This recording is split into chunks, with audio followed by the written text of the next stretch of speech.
Hello, everybody out there in the internet. Welcome to this week's session of Aimless Podcast. We're going to have a nice abridged version here with just what you've been playing. I'm Taken Master, joined by RPG Maniac 05. And filler, Gameray 12. Filler. Everybody loves those.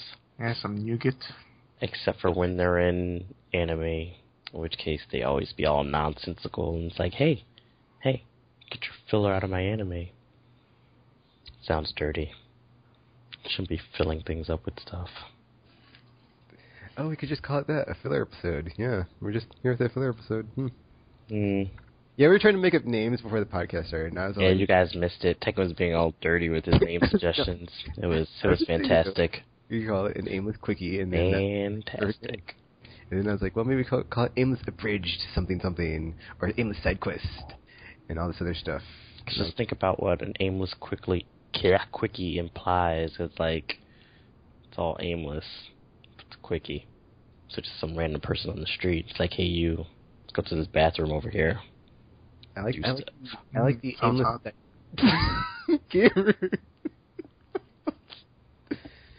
Aimless Side Quest filler. Oh yeah, there we go. So RPG, what have you been playing? You know, the usual. Nothing. So yeah, it's been a pretty slow week on the gaming front for me. 'Cause I don't know. I think I'm in a slump. I'm gaming depressed. So you would be able to say that you're satisfied as a gamer at this moment in time? Just saying. I'm always satisfied. I look forward to this in the future. Always. Maybe I'm gamed out.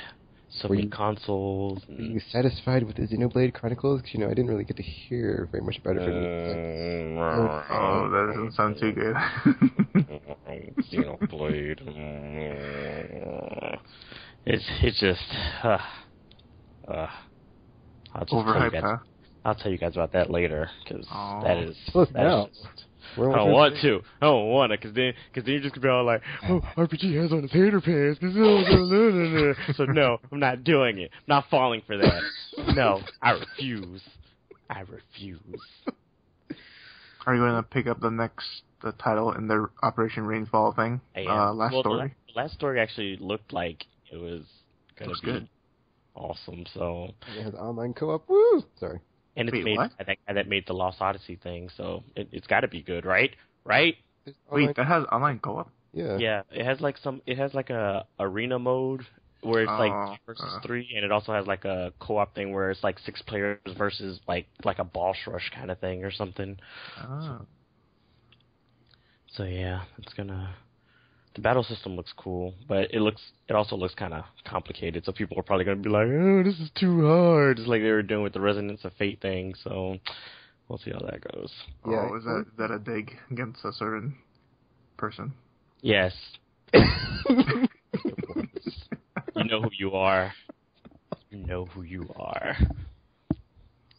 Yeah, I finally got around to ordering whatchamacallit, the Tales of Thingy on 360. Which one? The one. Or Vesperia? Yeah, for like $15 on Newegg. So I was like, yeah. You're so behind. See, what happened was the Steam sale happened, and it just the domino effect just fell, and I was like, whatever, I don't care anymore. Just bought a ton of crap. It was like Mass Effect was like the dam holding everything back, and then Steam sale happened. Loaded. Yeah. What happens when you have quickies? Gotcha. Wow. You're welcome. Although Vesperia is kind of long though, so I don't know how you're gonna feel about it when you play it, because it's like you're gonna think there's parts when it's over, but then it's not. So yeah, be prepared for that once you start playing it. Oh, it won't be getting played for a while. It'll just go in the pile of Why did you buy it? 'Cause it was cheap. That just like you've taken over for Gamer now. This is. That's a bad mentality. I feel like that's what you got from Steam. It's like it gets ingrained into your brain. It's like, oh, it's cheap, I'll buy it. It's $2.50. Yeah, no, you don't do that. That's how backlogs get worse. But when you play the game and it's awesome, and you're like, wow, I only paid $5 for this game. That's provided you actually play it. Final Fantasy 13. I only paid $20, and the game was amazing for $20. So yeah. You didn't even finish it. Hey, but it was fun while it lasted. Oh, jeez. Boy. So you haven't been playing anything? Well, I mean, not like anything new. So, because I've been kind of, like I said before, I've kind of been like on a Kingdom Hearts binge, so I can get ready for 3D, even though I don't have a 3DS. So yeah, that makes sense when I say it out loud. So yeah, I was playing Birth by Sleep the other day. That was enjoyable, I guess. Yeah, I need a 3DS before it's too late. I don't know what I'm gonna do. Well, at least you can get the XL, unless there's one after that, when you still don't have one.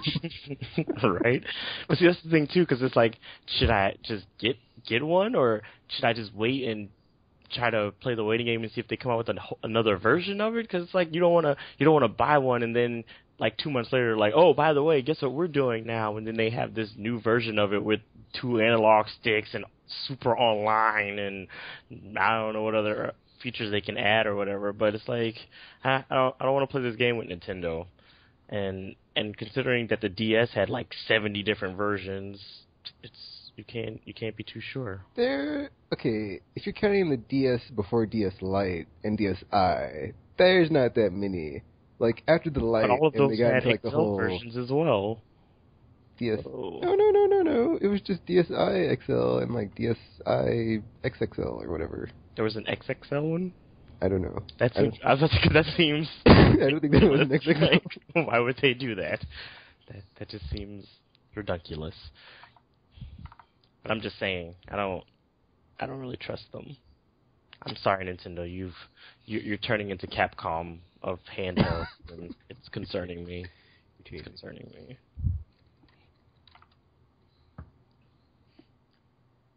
Alright, well I guess I'll go into what I've been playing. So, The Rhythm, still playing it. I got the achievement or trophy or whatever it's called for 1 billion points. I think that was like the last one I got. But actually, I got ones after that, but I got like, get characters up to level 99, because I have like my first 4 characters to level 99. And then, I'm basically just leveling all my characters up now in the, Chaos Shrine, because, like Gamer said, you have to play through songs and get the shards before you unlock all the other characters, so I've been playing them one at a time, but I guess it's more efficient if you just play them over and over to get all the shards, and then, or to get multiple shards, but I'm not sure if that happens unless you beat new songs, actually, so I guess that wouldn't work, but, they get really hard. Like, the ones I'm on now, when you have the directional arrows that you have to swipe, they rotate before they get to the end of the screen, so it's really annoying because you don't know which way to go. How does that game work anyway, in terms of like the play style? Because I mean, I've only seen like videos of it, and I'm not completely sure how the whole like the tapping and the swiping and all that stuff works. Okay, pretty much. So basically, instead of it being like DDR or basically, it's really weird, like, what it does. Like, most games, it goes from top to bottom in the note scroll, but this one's like a Taiko Drum Master, where it's, like, left to right. So it's like, it scrolls from left to right, the notes. And then the 3 types of notes there's the tap, there's the hold, and there's the swipe. So if it's a tap note, you just tap the screen. A hold note, you hold it, but while you're holding it, the direction changes. So it'll, like, slope through the screen. So you have to go, like, up and down, and, like, stay on it and, like, get the, there's like mini notes within the slope that you have to get to clear that note. Mm-hmm. And then there's the swipe ones. You tap the screen, and like it says in the tutorial that you have to tap it and hold it as you swipe in the direction, but I found that you can just swipe it and it still registers, so I've been doing that. And like later on too, like the notes are just insane to where it's like you don't even have time to like tap and hold to get the register, so you just have to swipe anyway, but it works, so that's weird that it says that, but and that's basically the 3 types of notes. And then when you're playing in series mode, the 3 stages you have are the field music, battle music, event music, and then field music is like a bunch of the hold notes most of the time. It's like the easiest, and tapping, well, it has all 3, but it's mostly the like hold, because it's like the slopes will just go up and down and up and down. And it's just, it gets crazy, but it's not too hard. And then the battles where you have to do like all three in unison, where it's like tab, hold, slide, and just like it's like in beat with the music. It's just really insane, and you're fighting monsters at the same time. It kind of tries to be like an RPG where it's like you have abilities you can give your characters to fight the monsters, but it doesn't really matter as long as you get all the notes. I think it has to like do with like the items that they drop and stuff, but I haven't really gotten too into that. I'm just trying to clear songs right now and not worry about the items that they have on them, because I was using Zidane, and he has like a treasure hunter ability where like monsters drop rare items more often, so I was getting rare items, but I didn't really know what they do because I didn't look at them. And then a bunch of them are one use anyway, so you can only use them once, and after that they're gone. Oh, nice. But they have to do with like like instead of it being like a regular music game where like if you lose or you miss too many notes, you'll either fail out or you'll get like a rank. It's the same thing, but with this one you have an HP bar, so it can be refilled as you're playing through the battle stage or the whatever stage.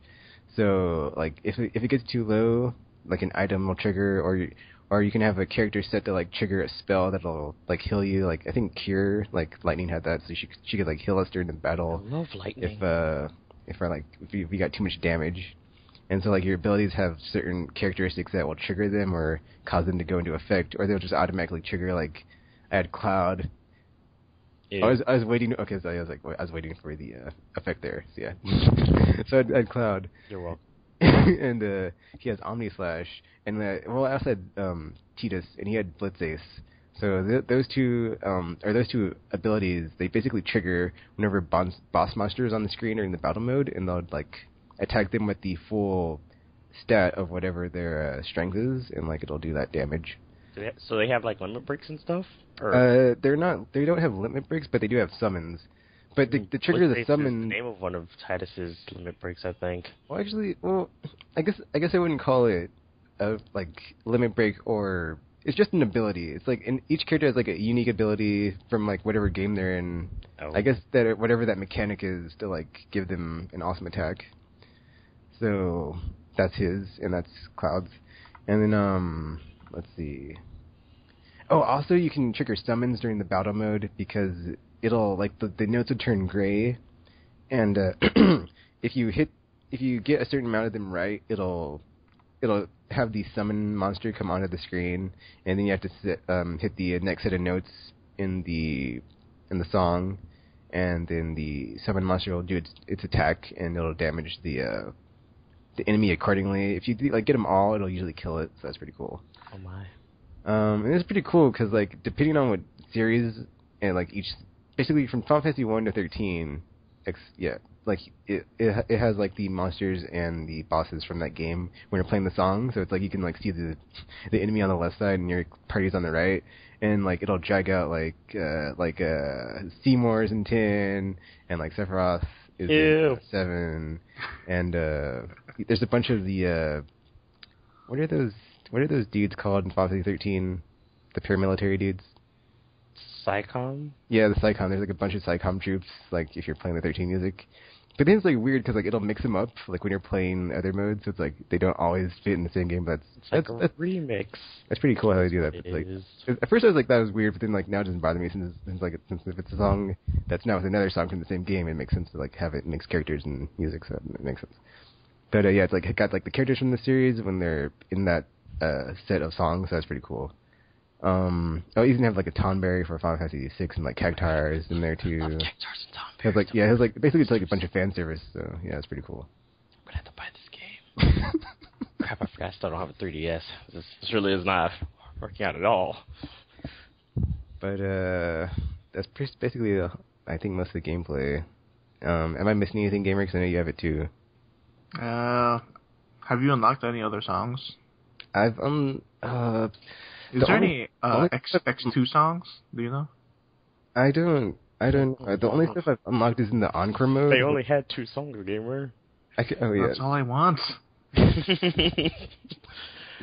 yeah, Kumikoda, man. Is it Kumikoda? Yeah. Whatever. So yeah, when you're okay, the unlock system is weird in this game because I've been playing it a ton and I've only gotten like 3 songs unlocked, and I'm still kind of confused on how it works. But basically, as like, oh yeah, I said this last week, but basically every 500 Rhythmia points you get, you unlock something, and so like you'll either unlock a new.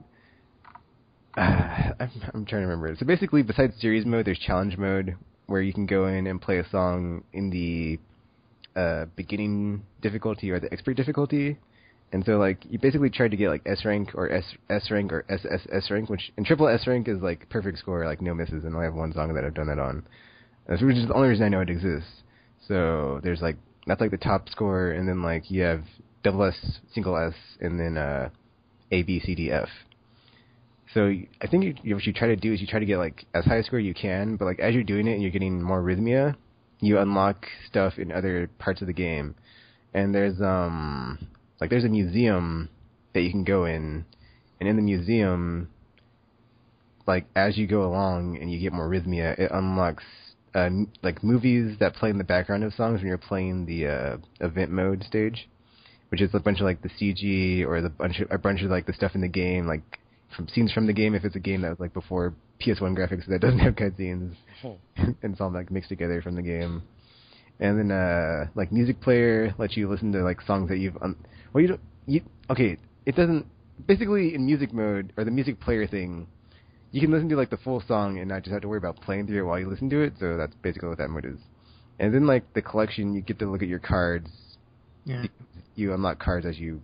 like, the items and stuff I talked about. Love cards. There and look at that. And I think... And then, like, in the Street Fest mode, I played it once multiplayer with one of my coworkers, and basically, in the Chaos Shrine, when you play co-op, like, after you play, you exchange your, Dark Notes. Yeah, no, there's another thing that you make, it's called a profile card, and, like, you have that, and, like, you get to put on it, like, you get a byline that says, like, whatever you want to put on there, and then...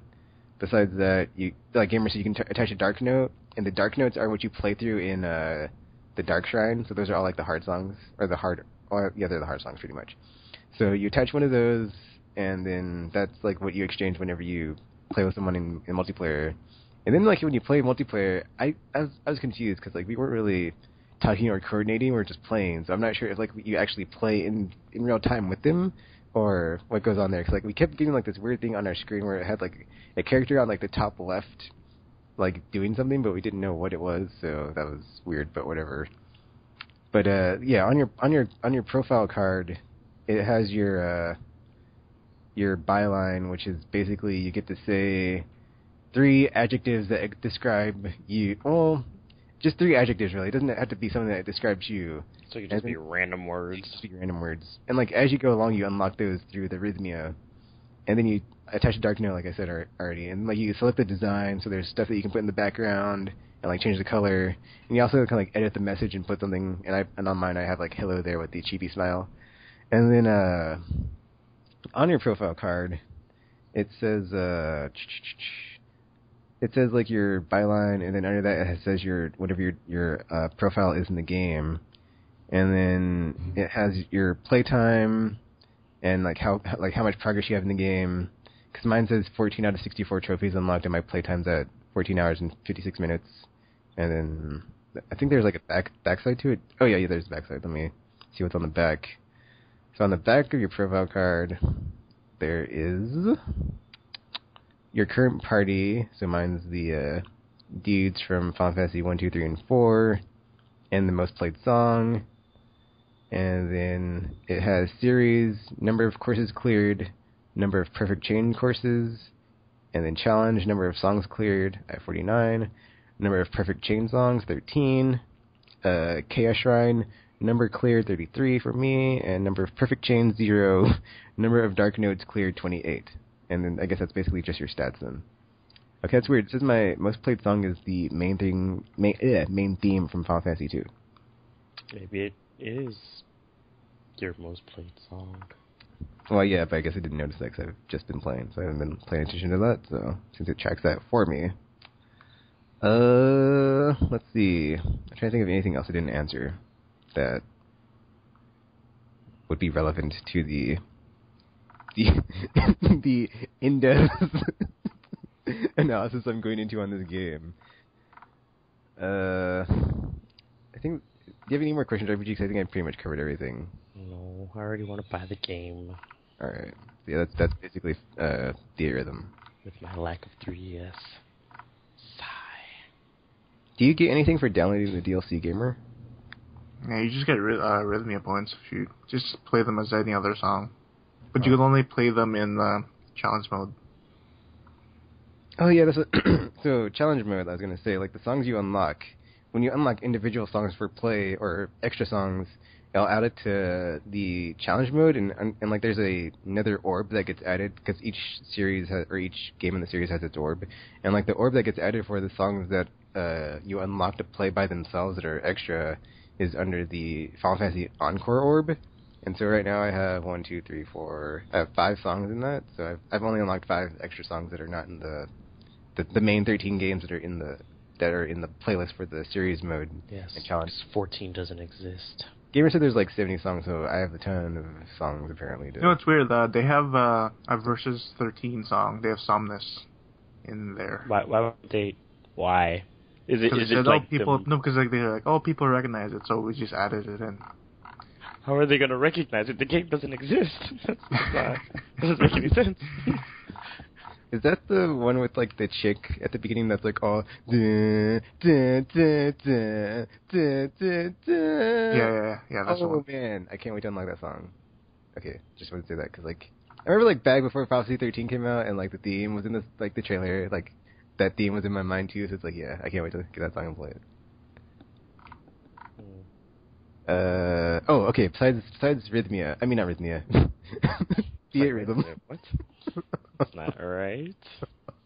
I guess I'll go into the other music game I've been playing, which is Dyad on PSN. This game's interesting. Like, I only played the first 3 stages, so I'm not too far into it. But basically, it's really interesting. It's hard to describe too, because basically what it is like you're going forward through a tunnel.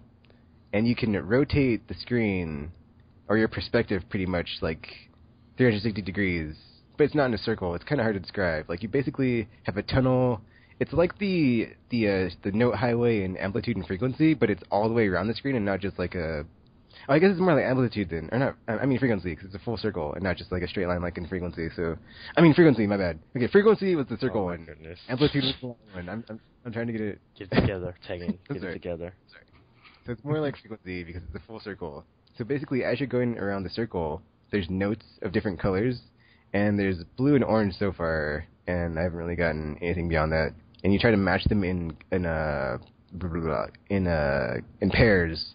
So it's like kind of, well, I guess it's not like Ikaruga, but you basically try to pair the notes and like pull yourself through the song as it plays, and like everything's on B and like really synthesic.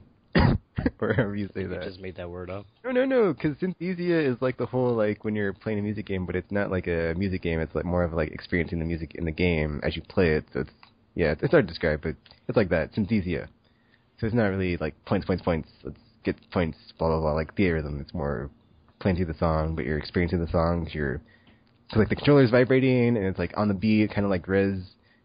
It's very Rez esque. You just said it's like 6 different games, by the way. I just want to point that out. I said the note highway is like frequency because it's a circle that you go through in a tunnel. Like 6 different games. Okay, what 6 games did I say, RPG? All of them is my response to that question. Like amplitude, frequency, Rez, and then there's What's 3 games? Hey. Oh, you said? Did you say Audio Surf? I did not. Yes, you did. I didn't. You mentioned it. Even if I did, that's only 4. Yeah, but that's close. Either way, you mentioned multiple games. And back to what I was saying about this game. And go ahead and throw another game out there that's like, you're gonna. We know it.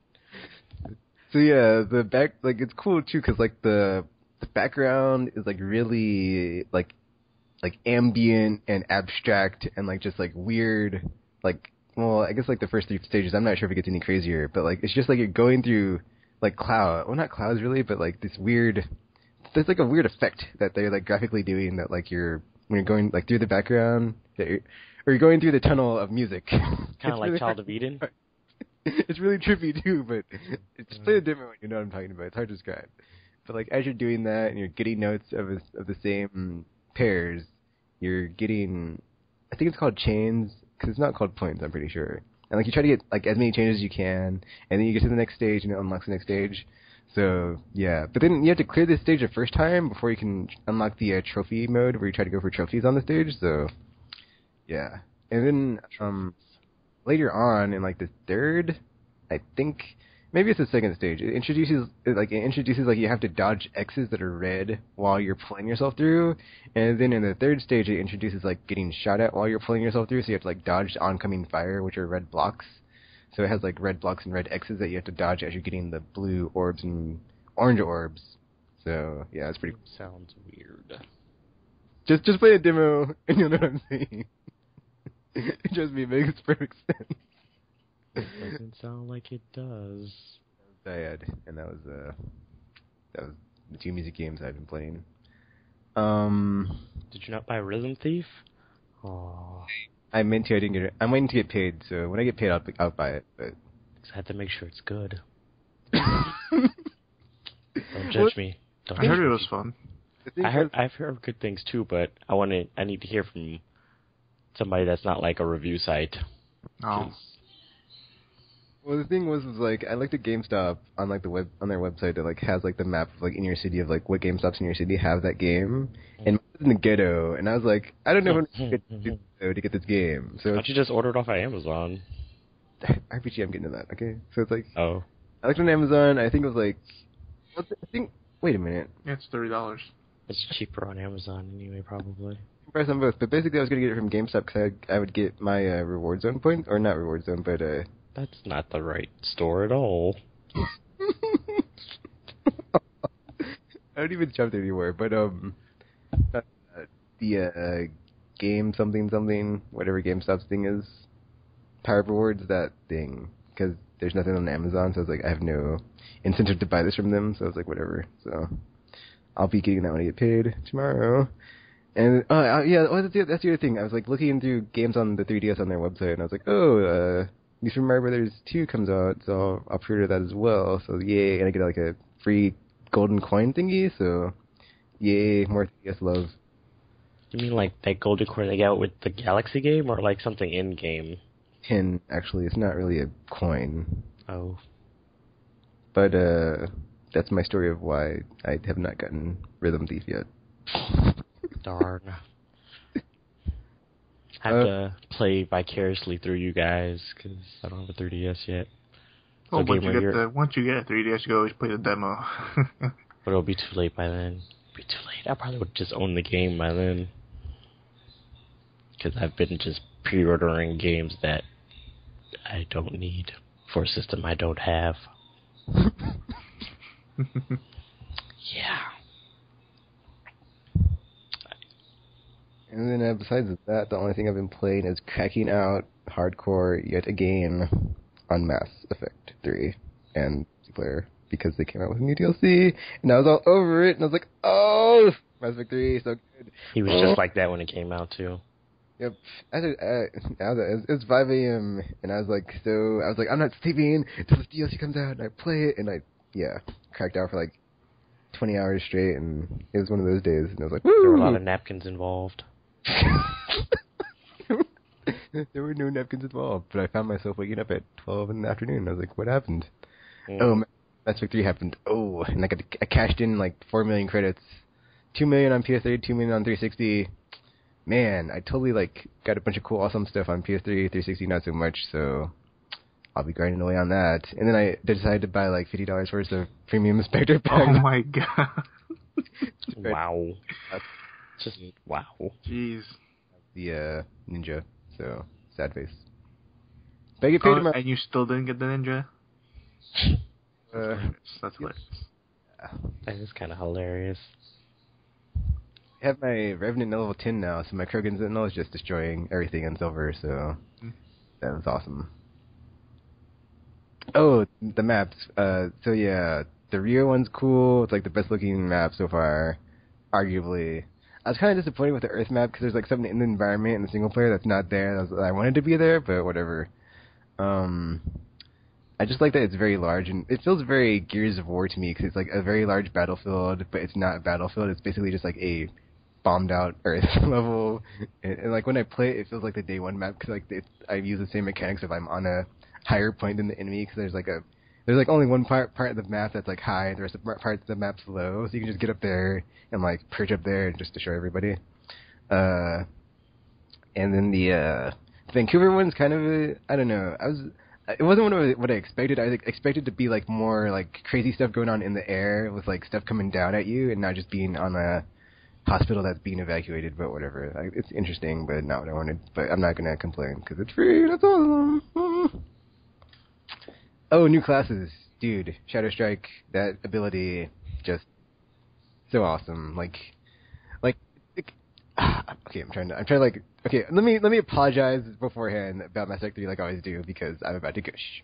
Oh, so basically, Mass Effect 1, 2, and 3 before this DLC is basically you knew what to expect from the 6 classes: Soldier, Sentinel, Infiltrator, Vanguard, Engineer, and Adept. So there's the 6 classes there, and they have like their set abilities that have been in Mass Effect 1, 2, and 3.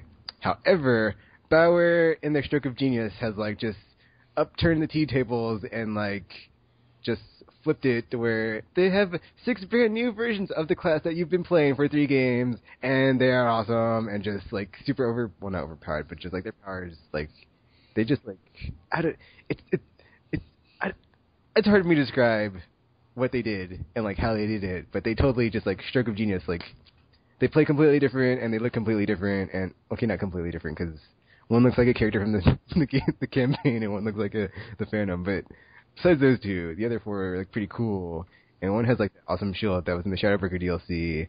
And like one, see, that's the cool thing is like they implemented stuff from like before that has been in the series, but like they're putting it in now, but in the multiplayer. So that's interesting how they did that and cool. But I really like what they did. So I haven't played the new classes yet, so I can't say like how awesome they are. But from watching people play with them as I played with that DLC, like. That Shadow Strike skill, so awesome. Like, basically... Hello. So basically, the Shadow Strike, I think it's the Ada? No, it's not Ada. It's the Infiltrator, because they're the cloaky ones. So, they're the Space Ninja, and what they do, they somehow, like, magically... I'm sure it's not magically. They biotically teleport, and, like, they're instantly like behind the enemy, and like they will slash them with their sword, and like there's an instant kill animation where like they decapitate them and like the blood like sprays up all. It's like holy crap, that was awesome. Like it was like so awesome and unexpected. It's like I saw that and I was like I appreciate this M-rated content that you put in the game. By the way, that was so awesome, and I did not see it coming, and I love it, and to get that class and just play it a ton and all the time. Oh.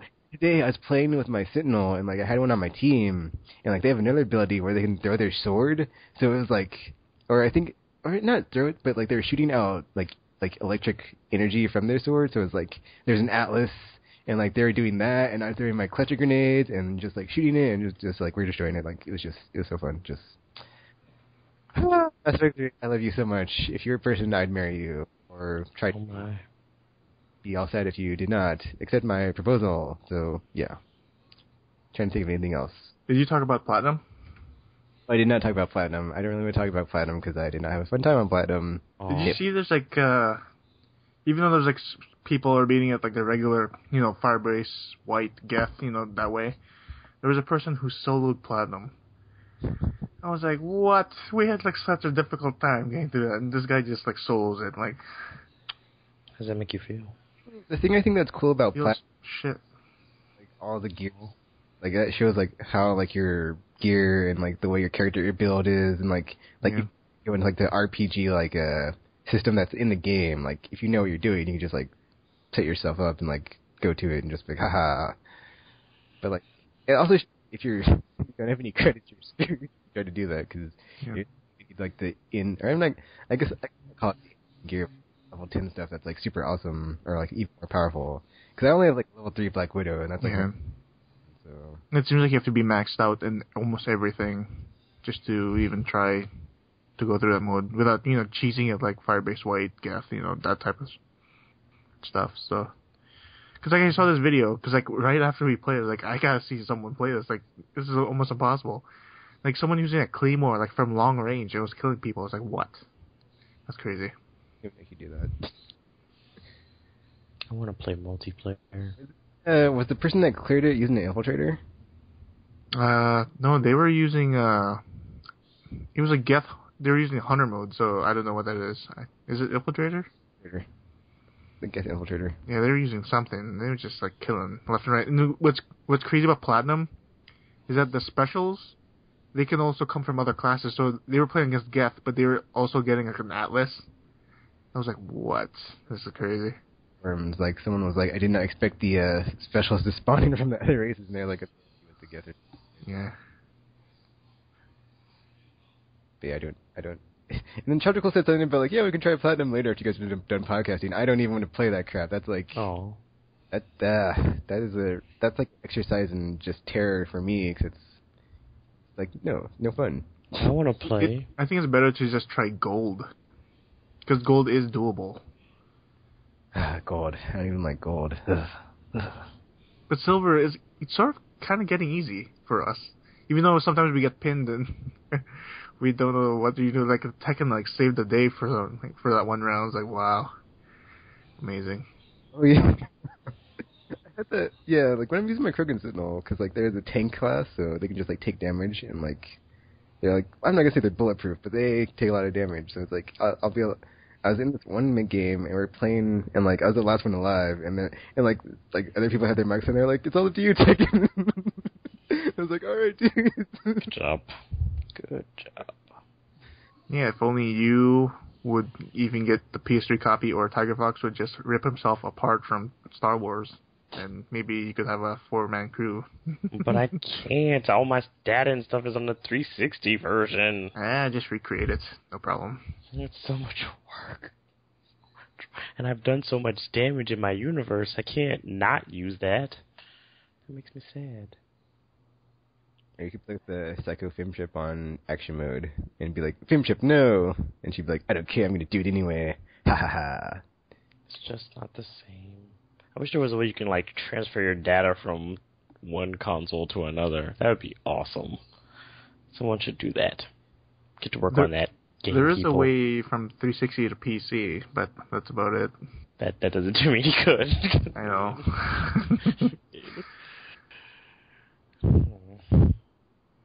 And then Tekken told me that you can't do like the story decisions from your previous games in the PS3 version anyway. So I really would have no reason to buy the PS3 version without like at least getting Mass Effect 2 for the PS3. Games. Like in the third game, if you start up a new game, which just basically asks you, who do you want to live on Vermeer, and then like we already know who that is now. And then like how many squadrons should die in Mass Effect 2, but it's weird because like the question it phrases on like who died in 2, it's like it doesn't say who survives, it just says like multiple or something.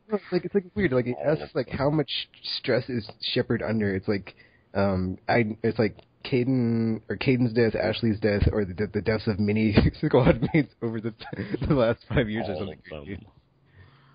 I'm thinking that's like what happened on my action mode, which is why all those people weren't in the side quests. So that's why I'm going back through with the new Shepard I made and seeing if it's any different. I'm like still on mid-episode. I didn't get the first plot mission on my newly imported Shepards that I've all imported. Did any of the previous decision even make that big of a difference in the third game anyway? Or no. Oh, gamer. No, it does not. What do you mean by because this is not a spoiler or anything. Let's say, okay, you save the console, from Mass Effect 1. They treat you like dog shit in Mass Effect 2 and in Mass Effect 3. So why even save them? Oh, well, I didn't save them in the actually. There's the first one anyway. So is there a joke on did they do that in Mass Effect 3? Because it's terrible. It's like, why even bother? It's like they treat you like shit each game. They don't even listen to you. They're like, terrible. You choose to have them dead in the third one, or I haven't played through with my Renegade, so I haven't like gotten there. But there's a part where like okay, I'm trying to think like what happens, but they say something where they're like, but Shepard, but we did listen to Shepard once, and it was something, and then like, yeah, but I'm not sure if that plays out differently, so I haven't gone through with my Renegade, so I'll have to see. I remember where it's at. It's like it's a very specific plot point, but I don't want to spoil it, so I'm gonna have to go back into it. So you can't. So they're still alive in the third one, regardless of what you did, or? No. I haven't gotten through the Renegade yet, so... Gamer, you just said it doesn't matter, and you're like, oh... No, because I'm guessing there's going to just be replaced by some, this is just a representative of the, something race or something. Or something stupid. I don't know, that's how they wrote it in from... They're still there. Well, I haven't played with my Renegade, but, like, on my film chip I did the new playthrough for action style, like, the counselors are still there, their respective races, they're just different since they're dead. So yeah. It's like, maybe that's my point. They're just replacements. Like, that's how the government works. It's like if someone dies, it's next in line. We killed that's the freaking races because the human race was supposed to supersede everyone. That was the point in Mass Effect 1. It's like, did you not play Mass Effect 2 when did you not play Mass Effect 1? That was the point of killing them because you want the human race to be number one. I did kill them. It wasn't. The point was to hold back your forces to take down Sovereign. That's not the point, gamer. The Renegade option was, I'm going to let these alien bastards die. That wasn't the Paragon option. That was my option, though. Good times. I don't know. Wait, but no, because even at the end, because they do give you the option to have, like, there just be, like, human council members or some crap in the first one, don't they? If you let the council die? What happened? No, it's either way. They ask you who do you want, or who do you think should be counselor for the humans. Yeah. But that decision doesn't carry over to 2, because in 2 you can supersede that decision by picking the other person, because in 2 that's when you make the choice of I want Anderson or Udina to be counselor. But then it's weird because like I don't think you added but you didn't listen to either of them anyway. It's weird because like in that decision, because I made Anderson counselor, but then like when you're talking to him in 3, where no matter what, Udina's counselor in 3. Yeah, like, I know, right? I think that's one decision that doesn't matter, but you get like this cool thing like when you're talking to him and you're like. You didn't choose me, Shepard. No, he says you say something like, "Why didn't you stay counselor?" And he's like, "I'm no politician or something," or like, "I got fed up with all that political bullshit." So it's like, it retcons your decision from Mass Effect. Decision. It just he rationalizes he's no longer the counselor. It's like it's like I don't care if you like it, you're counselor, motherfucker. It's like I don't want Udina, who's like. He was creepy in the first game, so it's like, why would you even want him in the second one? As a counselor, kind of an a-hole, so yeah, that too. I'm sorry. How could Anderson be counselor in the third game if he's going to be the admiral though? That can't happen. That's why that happened. That's why that went down that way. Because you can't have Udina be Admiral Udina now. That wouldn't make sense. So basically, I can just buy 3 and go ahead and play because the first 2 made no difference. Is what's going on here? Because that's what it sounds like. Oh, that is a backlash. Most of the backlash for 3, though. That's what it sounds like right now. Are just like they're talked about, but they're just like like a side thing. Like I didn't get like my Arachne army to come help me during the final battle or something. Don't remind me. Don't remind me. Oh my god. I agree to an extent, but like I'm not gonna like throw it under the bus of like, oh, no decisions matter. There's I mean. The whole freaking, like, everything that happens on Tuchanka is basically freaking why that is so awesome, gamer. Like, or, like, why that is, like, not true. Because, like, that whole plot quest, that whole plot arc is just, like, amazing and, like, saves the game. That and the whole Korean guest thing, that was, like, those 2 things combined, bam. Yeah, that's good. But, wait, what was it? Man, the game was kind of terrible that I completely forgot about Tuchanka. Why did you... Oh, my God. I don't know. I don't want to spoil it, but it's like, why did we go there? I would agree with you, though. Like, if it wasn't for multiplayer, and I was, like, just playing single player over and over, like, I think the more I play this game, the more I would hate it, because, like, as I was playing it, like, multiple times, I would just, like, see the inconsistencies and, like, the stuff that was, like, there that, like, could have been awesome, but, like, wasn't. Because I remember Mass Effect 2, like, when you got that mail from that dude... Well, I don't know if you got it, but you got that dude...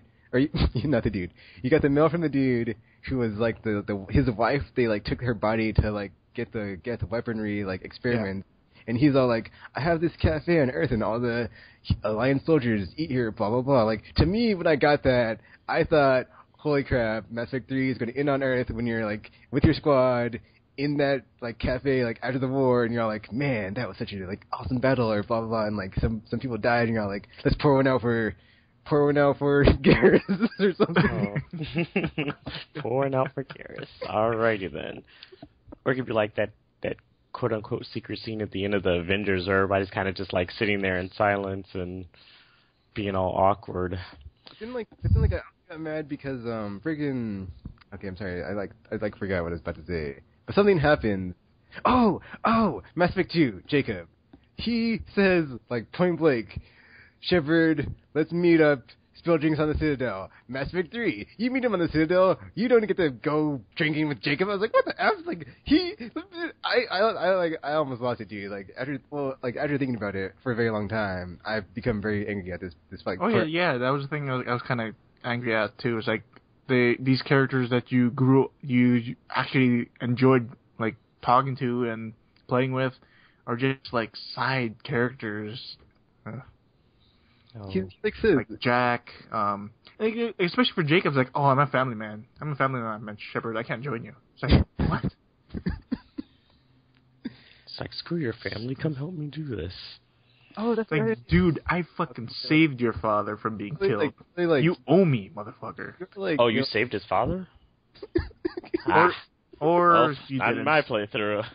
Boy, a lot of people died in my games. I feel like you said that, like, all these, like, wounds of mine that I've, like, have healed, like, coming undone. But basically, like, that part at the end when, like, you get that mail from, like, the Alliance that's like, thanks, Miranda, that you're going to join. Well, if you have her, well, if she's alive and she's with you, and it's like, thanks, Miranda, you're going to join us with your Class F fighter. It's like, I didn't even know Miranda knew how to fly like a fighter. It's like, A, I didn't know that.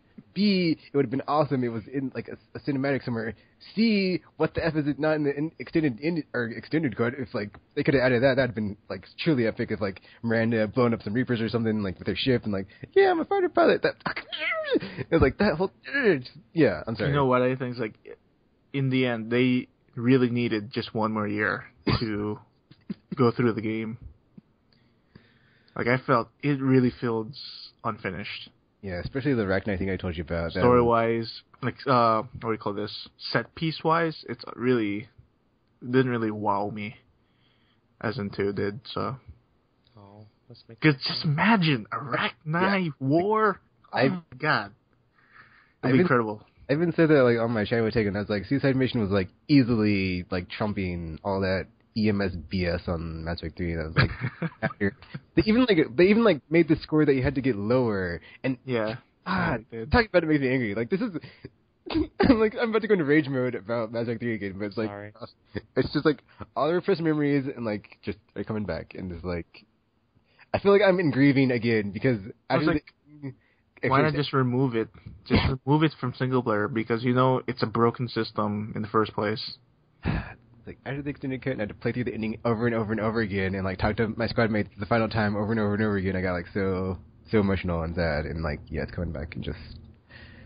I wish they went the same approach as like CD Projekt did with Witcher, where they took the time to like, you know, we'll look at the game, we'll see what we have to add, what we have to edit, and then change it. You know, so it doesn't seem like it's going to be tacked on at the very end of the game, rather than we'll choose segments and then we'll redo the game to make it extended cut, rather than this is just something the fans will just want because that's what they requested. I don't know. That's how I feel. It seems like it was just a response, this extended cut. Yeah, I agree. Rather than let's really fix the problems, like adding in Arachnite War. That kind of defeats the whole purpose of them making such a big deal about it in the other game. Then, if they didn't even, I mean, no, they do have something related to what you did. Oh, in one, even though there was nothing you did with the Arachnite in 2, you just went up to like, Shepard thinks, you know. Yeah, I was about to say they had that what's that thing called? That liaison chick. Yeah. It's like, yeah, why can't they come talk to me themselves? But through all that trouble to save their stupid queen, could at least gave me like some weird giant cockroach thingy saying, "Hey, thanks, Shepard." But no, they gave me some Asari chick. Like, hey, or human, I don't know, just some chick. Remember that much. So that was sad. So yeah, then that's bad. Yeah, multiplayer's fun. Well then. But yeah, that's all I've been playing, Mass Effect 3. Oh, SimCity Shell Show, but I'm not going to talk about it because it's... Did you love it so much? It is getting better, I will say, after I figured out how to give specific people requests on resources so I could get my land expanded. Yeah, I just spam that button. Like, free land permits, I'll just give it to you. I don't care. No, I mean, like, when you're sending it out to your friends and, like, you select from the list, unless you don't click the quick whatever, because it sends it to, like, everybody. You have to, like, select from the list. Oh, the ask button, you mean? Yeah. Even though it's devious because some items you can't ask. It's like, whoa, okay.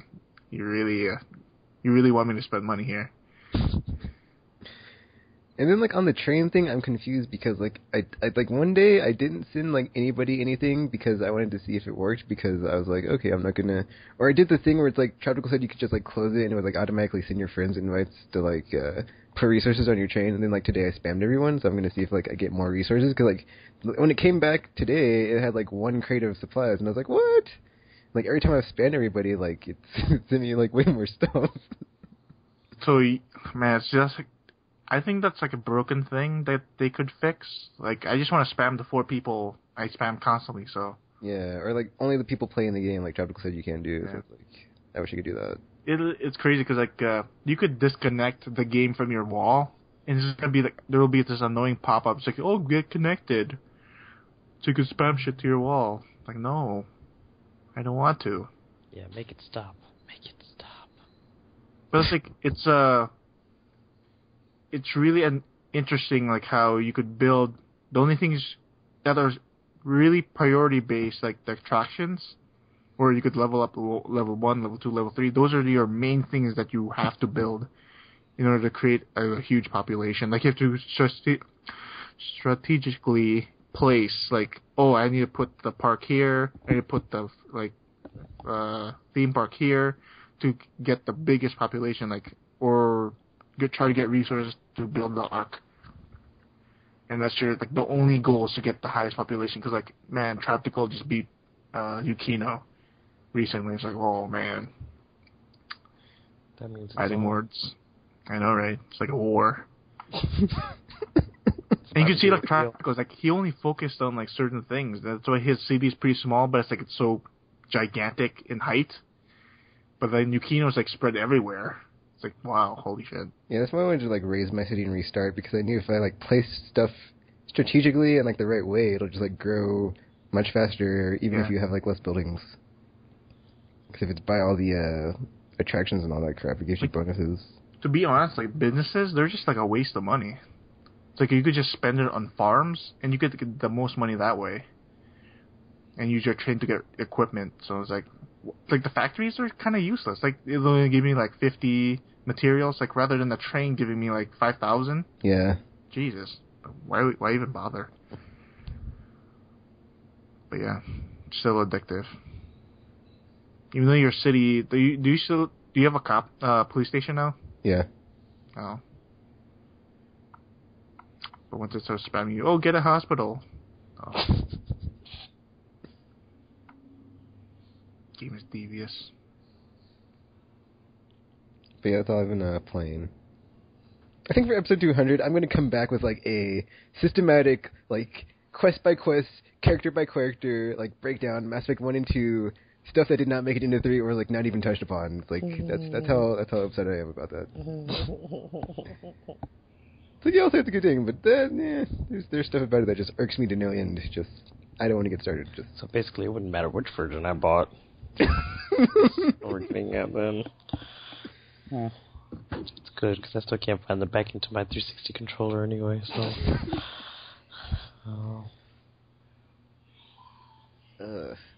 Actually, that game almost broke me. That game almost made me, like, not want to play video games, like, ever again. I was like... Oh my god, really? After the first, before the extended cut, I was like, what the F is this crap? Like, I feel like I'm not complete without no closure on this story. What the F? Like, when is DLC coming? Fix this power. No! And they still left the Rachni out in the extended cut, and it's like, they just don't know what they're doing. But I love the Rachni. Why? It's like, I can't believe that happened. It's like, oh, we went back and took the time to have all this feedback, blah, blah, blah. Oh, the Ragnar, what's that? Oh, I guess we'll... But they seem so nice. Almost as nice as that giant plant that was taking over everybody's brains. It's like every other species gets a nice cinematic picture. Ragnar, not so much. Will also the Vorcha get a cinematic picture? Well, none of the Terminus system people did, so the Vorcha didn't, the Batarians didn't. Oh, not the Vorcha. Yeah, the Vorcha, right? Or the Batarians, because you killed them. You didn't kill the gamer. By accident. That was one system. That's one system. And they deserved it anyway. So sorry for spoiling, but yeah, that's what happens. They were part of those gangs and the other ones, weren't they, anyway? They're the bad guys of the galaxy. Yeah, see, they had it coming. It's fine. What have you been playing, gamer? Because I was like on a free-to-play binge from talking about it last week. So I downloaded Blacklight Retribution.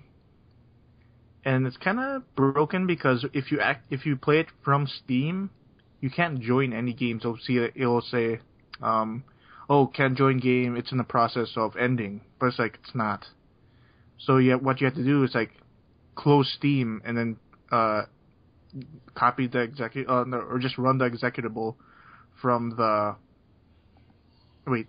executable from the directory, and then it'll just play fine, but you won't get Steam achievement. So it's like Steamworks is like working against it or something. But man, that game, free to play, man, it works. It's sort of like Mass Effect 3 multiplayer where you could buy packs to get weapons and shit. It's like, oh my god. Oh crap. And it's cool because like they have a system where is this a lot like the first one where it's like customizable everything pretty much? Pretty much, yeah. Oh man. Like your gun, like your muzzle, your like the magazine size, your crosshairs. Crosshair, like red dot or something. I don't know if it's red dot, but I haven't bought the attachments. I just bought weapons. They have a cool system where you could rent a weapon, like a high-powered weapon, for a day. You could spend your points on that, and you could I bought one. It's like I was just killing left and right. It's like wow, but you only get it for one day, so it's only active for one day. Or you could buy the weapon for more points, but I haven't figured out how to even buy a weapon to own it. I only figured out how to rent weapons. So I was like kind of confused, but yeah, it's a slick game. I like it. I think it's free and it kind of looks okay. It's not that bad. It's sort of like it's not as fast as it's it's not as fast as Call of Duty. Maybe as much as a Battlefield game, but the damage model is close to Call of Duty, where you get killed pretty easily. Like I was getting killed like kind of quick, but I still held my ground. So game is good. I like it's free, even though they put all the stuff to monetize up in your face. It's like buy this now. It's sort of like SimCity socials or like buy this for like less, for 10% less, only for this amount of times. Like, oh, you only have 1 day left to get this at this price. It's like, devious. It's a trap. Don't do it. It's always a trap, but it's there. But it's fun. But you could use in-game points, or you could use the points that you bought with real money. It's like, oh. But you get so many points from winning a match. It's like, why even bother? So that's fun. I like it. And pretty much I beat the run. And when the game tells you at the very end how long you've been playing the game, it is 2 hours, but it's like I felt like I played it for at least 4 because of the restarting. Because like the game sometimes gets pretty cruel with the difficulty, especially like scenario wise. Like, oh, there's these 2 guys with guns shooting you while you're racing down the street. It's like, okay. And they kill me. The game is okay. For $10, it's not that bad. For 60, it's terrible. But yeah, fun game. Pretty much it, other than Mass Effect 3. Nothing new. I just remembered some stuff I've been playing. So I looked at my YouTube channel, and I'm still playing through Resident Evil 4, Resident Evil 5, and Splinter Cell Conviction, and I don't remember if I said this last week, but like I don't know, like after playing Resident Evil 4, it's like it makes me remember that there's still like you can still have fun playing games with Waggle, because like I was playing and I was like, oh, this is still fun. So like I got like so jaded and so down on it. I like I had my hate goggles on and just like could not see the good in motion controls anymore. So after playing it, I was like, oh yeah, it's still awesome. So well, to be fair, there was like not a lot of goodness to be seen. So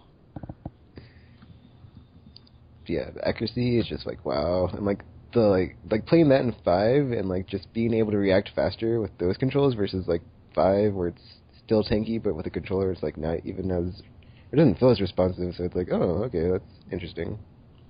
Oh, also forgot Sheva hot. So yeah, that was fun. I know, right? It's too bad we don't see her in 6. as far I as feel you know, sad. anyway. It's like, I want you to wear your Red Riding Hood suit. Or your African leopard thong thing. God, I'm so sexist, seriously. Splinter Cell Conviction still, Sam Fisher still awesome, killing people, shoot him in the face. Is that all you've been playing, gamer? Yeah, pretty much. I mean, Alright. I've been waiting for Steam sales, like Arma 2. I wonder, I really want to try out this DayZ mod. It's like, I might just crack and just buy it for $24. Just do it. I will, just because it's like close enough to 20, and it's like I'm gonna have money anyway, so whatever. You know what's weird? It's like, you're paying $24. Yeah, I only have intention to play DayZ. It's like, I have no intention to play Arma 2. Oh yeah, good Like, point. I'm gonna pay $24 for, just to try out a mod, an alpha mod.